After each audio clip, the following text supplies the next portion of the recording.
you, Sir Edward. It's a pleasure to serve under your chairmanship once again, and I congratulate my right honourable friend, the member for Epsom and Newell, for securing this important debate on the future of aviation, even more starkly in contrast given the negative impact of the COVID-19 pandemic.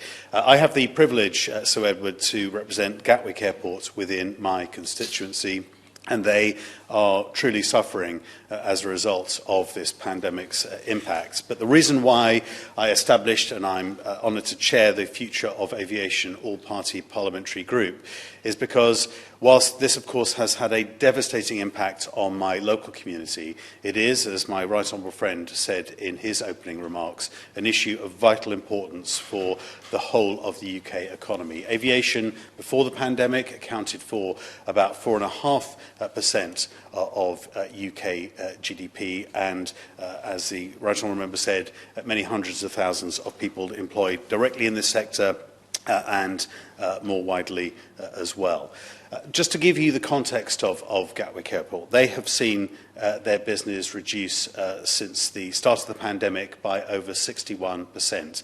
In August, where normally they would see over 5 million throughput passengers a year, they saw less than 1 million just this last summer at their peak time. They have lost around 40% of their jobs, as have some of the other airlines that operate from the airports, Virgin Atlantic, headquartered in my constituency, EasyJet, whose largest centre of operations is at Gatwick Airport as well. And that's why I very much echo in terms of solutions to deal with this unprecedented challenge. And I don't think anybody doubts the sincerity of the government and the incredible challenge that they face with these unprecedented circumstances. That's why I think we need to move from quarantine, which was a natural response in the early days, through to a testing regime. Our competitors in many examples are testing: Germany, France, further afield, the UAE, Singapore, and that is putting the UK aviation industry and business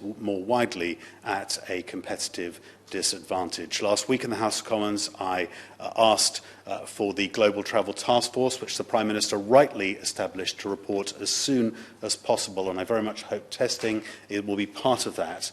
Anything that requires a quarantine of more than 3 days effectively means that travel in any meaningful sense doesn't happen. I would echo the remarks with regard to air passenger duty. We charge the highest air passenger duty anywhere in the developed world, twice as much as some of our competitors like Germany. Many of our competitors don't charge any at all. We need to see that reduced or indeed scrapped for at least a year to come, I would argue, further still. Also, business rates relief is very important.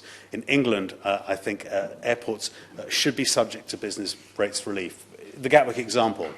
They are only operating from the North Terminal. The South Terminal is completely shut down, yet they're still paying business rates on that. I very much echo what the Prime Minister has said and what my right honourable friend, the member for Epsom and Newell, has said in terms of building back better and greener, and I welcome the commitment made before the COVID-19 pandemic of the UK aviation industry for net zero carbon by 2050 and the Jet Zero Council as well. I think if we invest in technologies such as hydrogen, then we can really build back better and greener in a sustainable way, which is both good for our economy and a contribution to the global environmental effort.